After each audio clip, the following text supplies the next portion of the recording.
Lyon. Son Rhône, sa Saône, sa basilique de Fourvière, ses bouchons, son crayon, mais également son cinéma. Et oui, depuis des décennies, Lyon a accueilli des centaines de tournages de films en tout genre, à commencer par le tout premier film de l'histoire à avoir été projeté en public. Ce film date de 1895, il s'agit de la sortie des usines Lumière par les frères Lumière. C'est un film de moins d'1 minute dont il existe 3 versions car la copie n'existait pas encore à l'époque. Le film a donc été retourné pour le copier. Ces usines étaient rue Saint-Victor dans le quartier Montplaisir dans le 3e arrondissement de Lyon. Maintenant, le quartier rend hommage aux frères Lumière puisqu'il a été renommé Montplaisir Lumière et la rue Saint-Victor est aujourd'hui la rue du premier film dans ce qui est devenu le 8e arrondissement.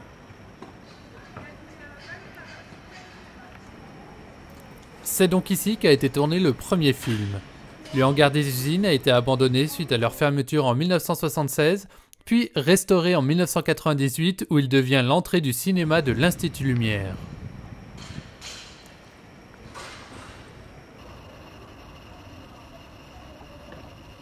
La Villa Lumière, située à 2 pas, constitue un musée sur les frères, leurs inventions et leurs films. Bon, assez parlé des frères Lumière, parmi tous les films tournés à Lyon, nous vous en avons sélectionné 3 parmi les plus connus et nous sommes allés sur place. Je me trouve place Saint-Vincent dans le 1er arrondissement, lieu de la première action du film Les Lyonnais d'Olivier Marchal. L'arrestation du brigand Serge devant l'école et sous les yeux de son petit-fils. Le groupe scolaire Robert Doisneau n'a pas changé de nom pour le film, mais la rue en sens unique, elle, a changé de sens. Nous voici à Villeurbanne, devant le café La Ferrandière, où la police planque alors qu'une partie des Lyonnais sort des sacs du café.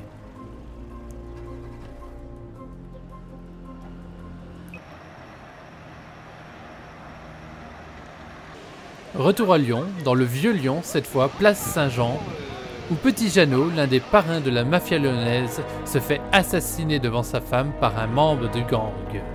Hé Jeannot!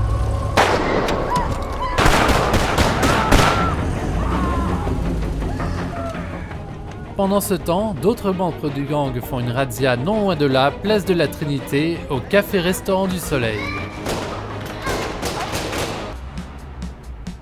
À présent, direction le 2e arrondissement, rue de Landine, près de la prison Saint-Paul, où le gang des Lyonnais piège un convoyage de fonds dans un tunnel sous les rails de la gare Perrache.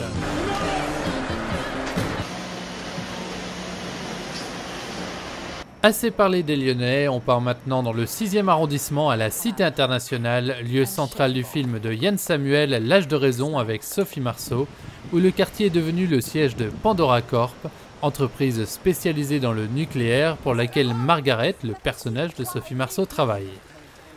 Société qui dans le film se trouve en région parisienne. En réalité, ce quartier contient en plus d'habitations, le Palais des Congrès de Lyon, un cinéma, un casino, des bureaux, le musée d'art contemporain ainsi que le siège d'Interpol.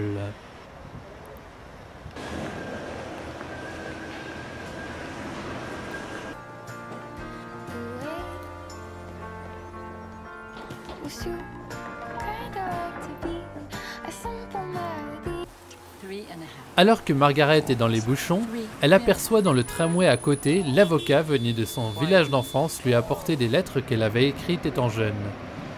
Bien qu'encore sans être à Paris, nous sommes pourtant toujours à Lyon, devant le plus grand centre commercial de la région, La Part-Dieu.